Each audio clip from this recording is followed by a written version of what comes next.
You've all read about the $60.4 billion worth of FEMA emergency disaster aid that passed the Senate and then was not voted on in the House on New Year's Day. You all know what I'm referring to?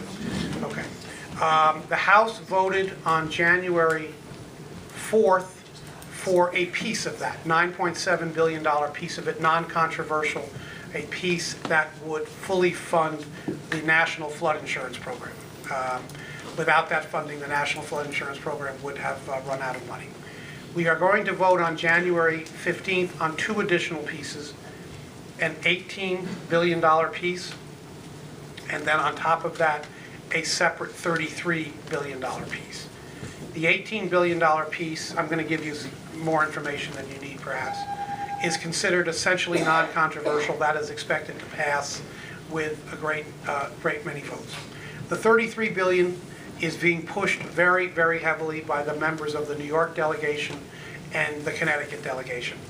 But it is controversial, and we are not sure that we have enough votes to pass it. Now, I am reasonably confident that we will ultimately get enough votes to pass it. There are enough of our colleagues whose districts in the past have suffered greatly, and the Congress has always stood behind those districts and seen to it that they receive the FEMA support that they need. So we're hopeful that those colleagues will now recognize that it's now the time for New York and Connecticut and New Jersey to receive the assistance that we've provided to other states. So hopefully by the 15th or the 16th of January, we will know that we have an additional $51 billion. Now, the presentation that Governor Christie and Governor Cuomo made to the President was for $80 billion. The President's request to the Congress was $60 billion. That's what passed the Senate, and as I say, we're hopeful of getting the $60 billion through the House, although it is not a lock.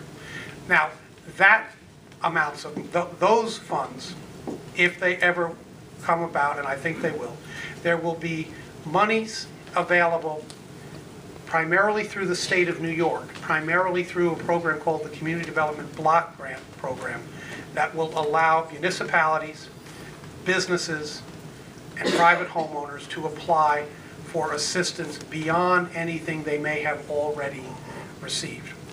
But that is a subject or a discussion for another day. It is pointless to have that discussion until we know that the money is going to be there. So tonight, we are going to focus on the individual assistance that is currently authorized by law, and upon receipt of at least the $18 billion piece that has not yet been voted on by the House will be fully funded by the Congress, and so that part of it should be able to go forward in a fashion that will provide direct assistance to homeowners.